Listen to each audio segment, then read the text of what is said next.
Happy 2014, book people! I'm Jan Day. I'm your average bookseller. In my natural habitat, I can be seen milling around Austin's favorite independent bookstore. You know the one. Welcome to my monthly vlog, where I talk about and recommend books on a specific topic each month.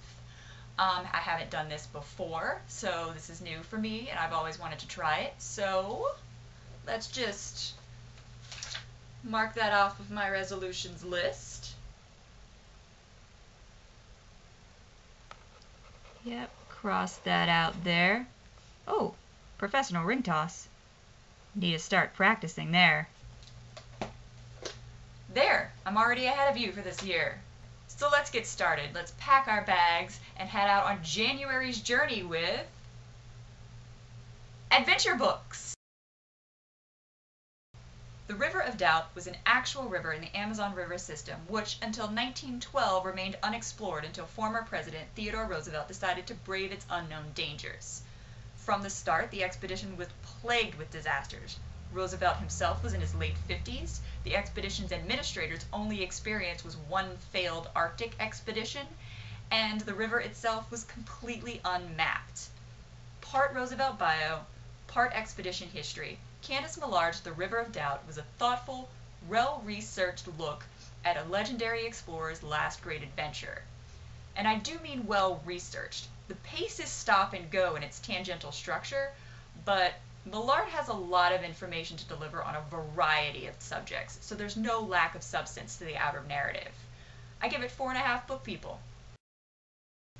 Me, I'm the book people, because I have no one else's permissions to use anyone else's likeness.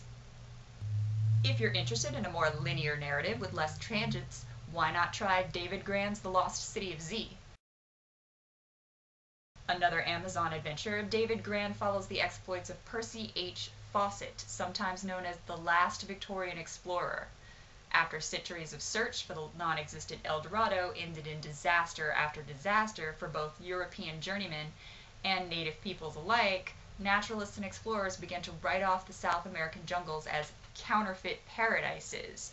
Fawcett, in his numerous peaceful encounters with native tribes, refused to believe in the counterfeit paradise hypothesis and set out to prove the emerging field of anthropology wrong by finding a lost advanced city he called Z.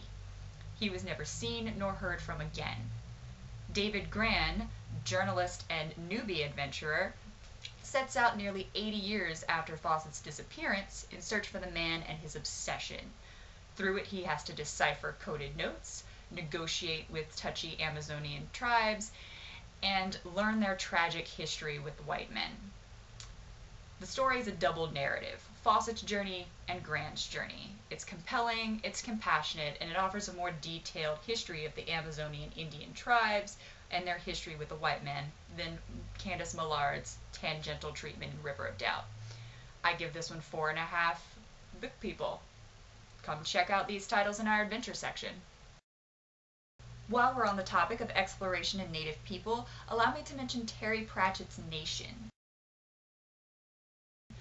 Paddling home in order to complete his coming-of-age ceremony, Mao is nearly drowned by a gigantic wave that wipes out his entire nation of island peoples. He's alone only with the ghost girl that he's met, a girl who has no toes and wears trousers like the feathers of a giant bird. Daphne is the sole survivor of the Sweet Judy, which was beached after being hit by the same massive wave.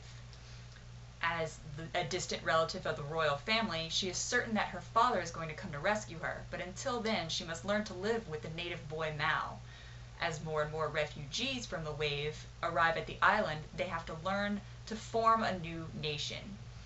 Yes, this is a work of fiction, but its themes of nationhood, death, collective memory, and cultural collision are masterfully wielded by the always witty and wise Terry Pratchett. I give this one 5 book people, and I urge you to check it out in our science fiction section. Had a little bit too much tropical themed adventure? Need a cool down after all that hot excitement? Why not try our refreshing Peak by Roland Smith? When Peak Marcello is literally pulled off the outside of a New York City skyscraper by uniformed police and threatened with 3 years in juvenile detention center by a judge, he wants to be anywhere else but here. Enter Jason Wood, world-renowned mountaineer, climbing company owner, and Peake's long-estranged father, but not the real-life adjunct professor from my graduate school. Wood wants to make Peake the youngest person to summit Mount Everest. Peake, being the rock rat and climbing addict that he is thrilled with the chance and the challenge to summit Mount Everest. But is he willing to risk his life and his happiness of his family back home in order to fulfill his estranged father's PR stunt? Simple but captivating, this coming-of-age story on one of the loneliest places on Earth is filled with themes of isolation, self-reliance, teamwork, and family. I give it 4 book people. Check it out in our teen fiction section. So what did we learn from today's adventure book selection? Adventure can be thrilling, breathtaking, and a powerful obsessive force. But it can also be dangerous, terrifying, and painfully lonely. I'm so glad we have each other. So come on in, or stop by BookPeople.com and find your own adventure. Let us be your guides at Book People, Texas's largest and Austin's #1 independent bookstore.